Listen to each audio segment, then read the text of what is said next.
Hello everyone and welcome to today's webinar, which is all about the security training sector. Before we move on to the main presentation, just a couple of ground rules. By all means, please enter your questions into the chat box as we progress through the presentation. And at the end, again, I will answer these questions and also take any additional questions you may have at that stage. I'm sure it won't be an issue, but if anyone does cause a disturbance during the session, you will be removed from the actual event. Okay, thank you.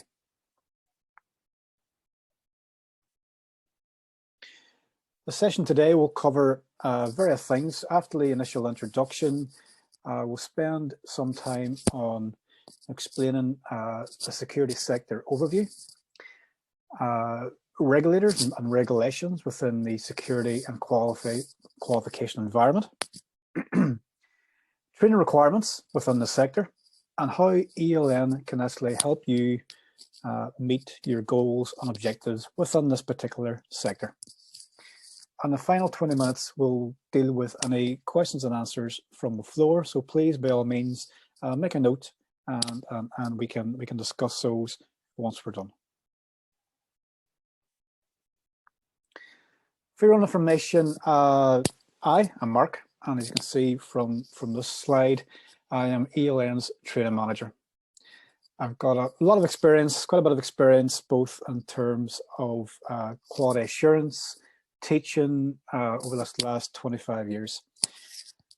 I've dealt primarily within the education and training environment, but I've also spent quite a bit of my time within security, health and safety, and first aid side of life as well. So yeah, I spent most of my time within security and education and training. So getting on to the session proper then, okay, so the next 15 to 20 minutes we will deal with the security sector, primarily the training relationship with the security sector. As I mentioned, I have spent probably quite a lot, more than 12, 13 years within the security environment, primarily in close protection, which has taken me to all parts of the world and has taken me sort of through numerous experiences and involved with numerous people involved within the security training sector. So the information you get today is firsthand and indeed is true and accurate to the industry as a whole. We'll kick off then with a sector overview. Okay, so the security sector itself, there's approximately 500,000 people within the UK involved in various security roles. And prior to COVID-19, obviously, and the impact that it had on the economy, it did, contribute to approximately 6 billion to the economy within the UK as a whole. Security does work closely with the police and provides many of the non-core functions that were previously undertaken by police officers. Times have moved on and the private security industry has taken upon roles which were previously completed by various police forces around the UK. While most security staff are supplied under contract from specialist suppliers, there are also a considerable number who are directly employed and a smaller number who are self-employed. Okay, security companies range in size from multinational corporations where you operate across the world to small local service providers. The private security industry and sector encompasses a wide variety of different occupations, ranging from the traditional uniform static security right through to door supervision, CCTV operation, and as I mentioned earlier, close protection. So why the security sector? Okay, what makes the security sector so attractive to people who want to work there and train people from the sector? It is high on most countries' agendas, and now there's virtually no major public or private organization with a team dedicated to managing issues of security. Okay, so the world and the way it is currently has changed over the last few years. On security, the security budget in most countries has increased, and with that security budget, obviously, this creates contracts which private security companies can therefore bid on, and obviously take part and within the nation's infrastructure of security. With that, the market is quite strong and is rapidly expanding as we speak. As previously mentioned, there are varied job roles and responsibilities which can allow varied training opportunities inside and outside of the UK. Popular security courses on offer, and some of these I know you recognise. You've got level 2 and level 6. Level 6, incidentally, from the Scottish Credit and Qualifications Framework, award for working as a door supervisor. Level 2 and 6 award for working as a security officer. Level 2 and level 6 award for working as a CCTV operator. A level 3 award for the delivery of physical intervention. And finally, a level 3 certificate for working as a close protection operative. In terms of regulators, we have a body known as the SIA, or the Security Industry Authority. SIA are responsible for supplying licenses for certain types of work in the UK in fields such as CCTV, close protection, and outdoor work, as previously mentioned. Everyone, no matter what background, has to have a course completed from an approved certification body to therefore then apply for an SIA license, which in turn will then allow you to train for a specific role within private security. In terms of the SIA itself, was created by the implementation of the Private Security Industry Act 2001, sponsored by the Home Office, and then obviously started to deliver licenses in 2003. Main duties include the licensing of people, as we mentioned. However, also more applicable probably today is to set and approve standards of conduct and training.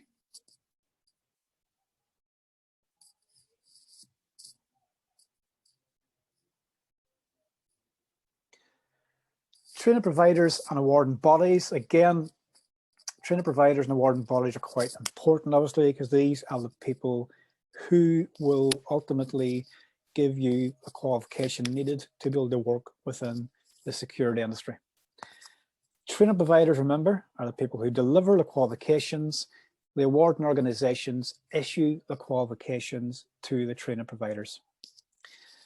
The SIA ultimately don't approve or vet training providers directly. However, they do ensure that awarding bodies adhere by the regulations that the SIA have. And ultimately, they can also audit training providers as well if they do think that anything is untoward or training is not being completed in obviously the benchmark and the reputation that it should. Incidentally, in April of this year, it is planned that license-linked qualifications within the UK will be subject to changes. Okay, and those changes are within the qualifications themselves in terms of their makeup, certain topics being included, extended, and obviously that will ultimately affect the qualifications, but still no new qualifications. Qualifications stay the same, but this will be adapted and tailored hopefully this year.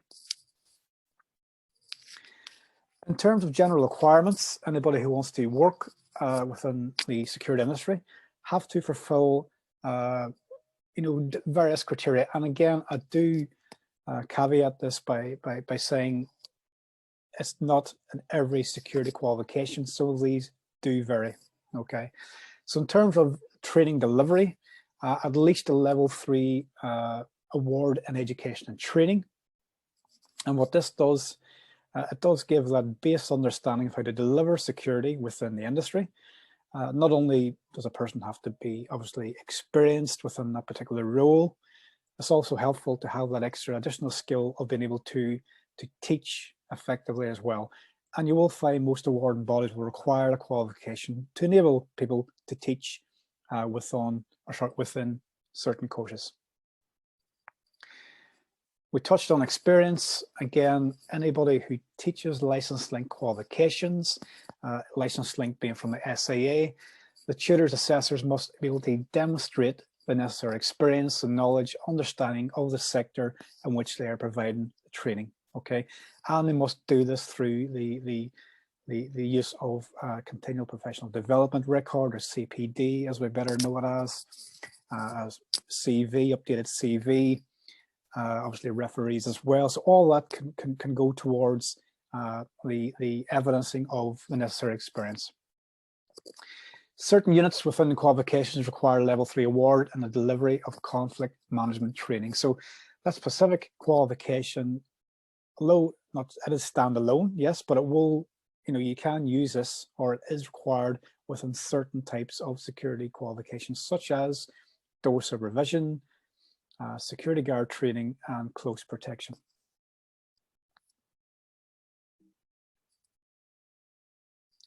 How can we help? Well, we do currently offer a number of teaching, assessment, and quality assurance qualifications, but we also offer the previously mentioned delivery of conflict management training.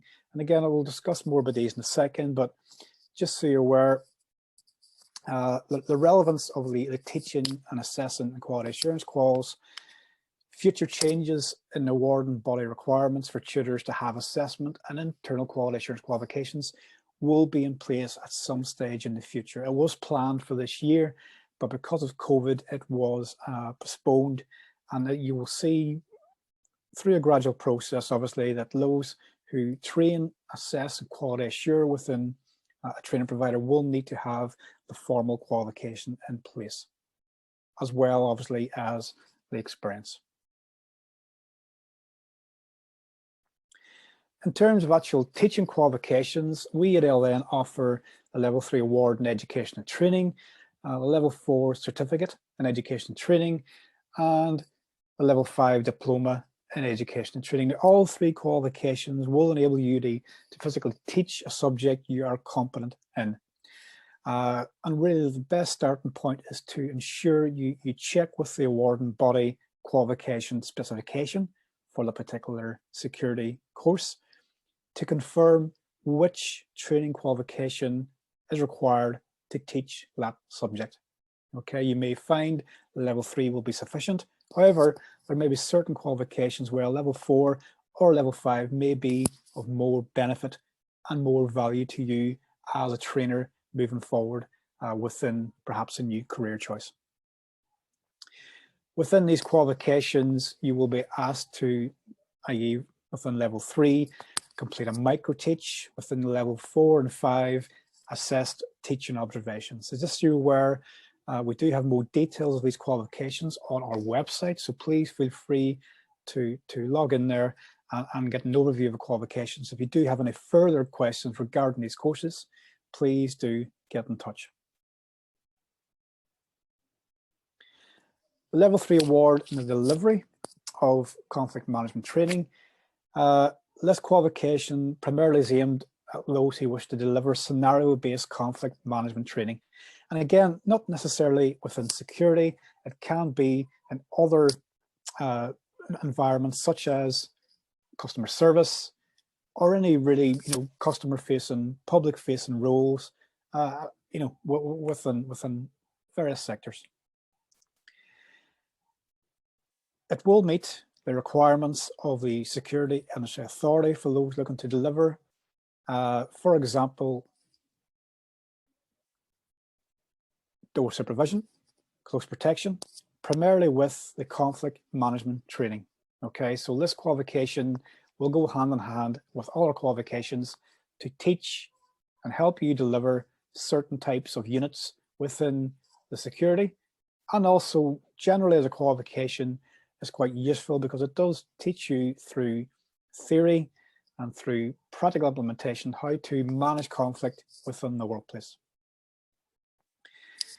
Within Unit 2, Unit 2 is based on the micro-teach. Okay, and the micro-teach obviously will give you practice from the theory aspect, which you'll have completed in Unit 1. Unit 1, incidentally, is assessed through a written multiple choice examination, which is externally set. So that's Unit 1. Unit 2 is the practical micro-teach, where you actually deliver a scenario-based conflict management training scenario or scenarios. And again, I hasten to add, within security, obviously, yes, there's certain types of conflict management situations where you can focus on, but again, it can be used through all the various sectors. A prerequisite for this qualification is to have at least a level 3 award in education and training. And we ourselves at ELN can obviously enable you to complete both by basing your micro-teach on your AAT submission. But again, if you want more details on packages we can complete and ways you can complete the AAT and DCM, as it's known as, please just get in touch.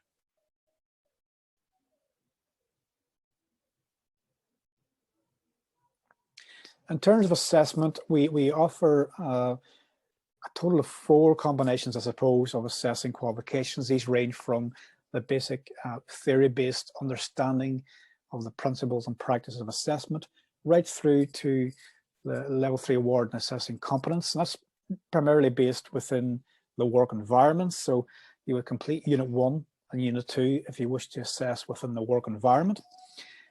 You'll complete Unit 1 and Unit 3, which is all about assessing within the classroom environment or anywhere outside of the work environment. Or indeed option 4, as you can see, which is known as the level 3 certificate in assessing vocational achievement.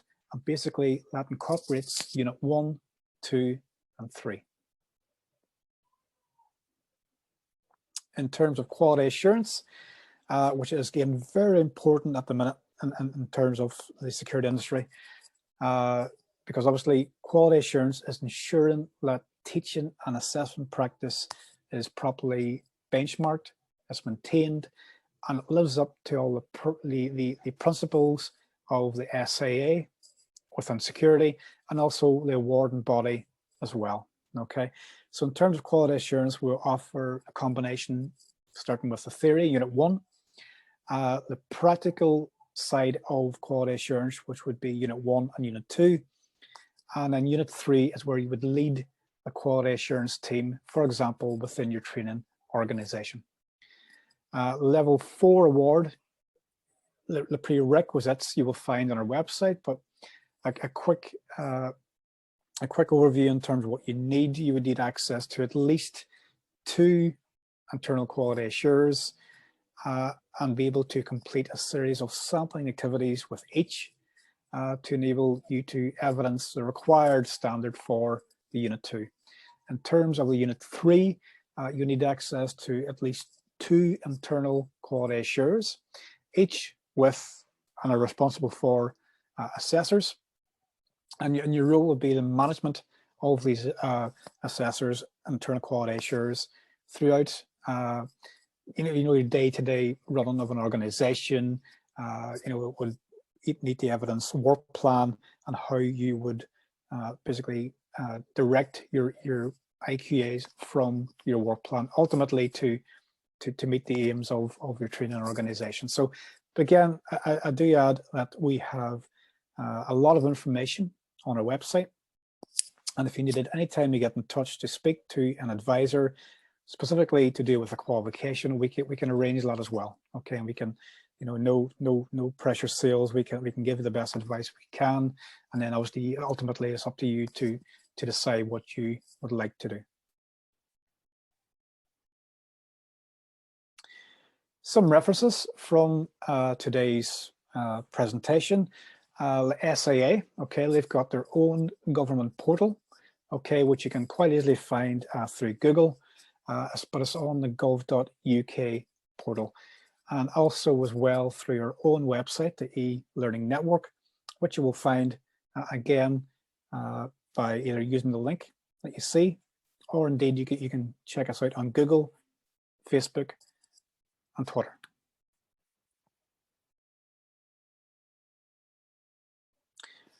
Okay, so thank you very much for listening to the introduction to the security training sector. It's been a brief overview, but I hope that it covered sort of the initial questions you may be asking yourself about how you may want to break into the industry in terms of training. But again, more detailed information and detailed advice and guidance we can supply. Please get in touch if that's the case.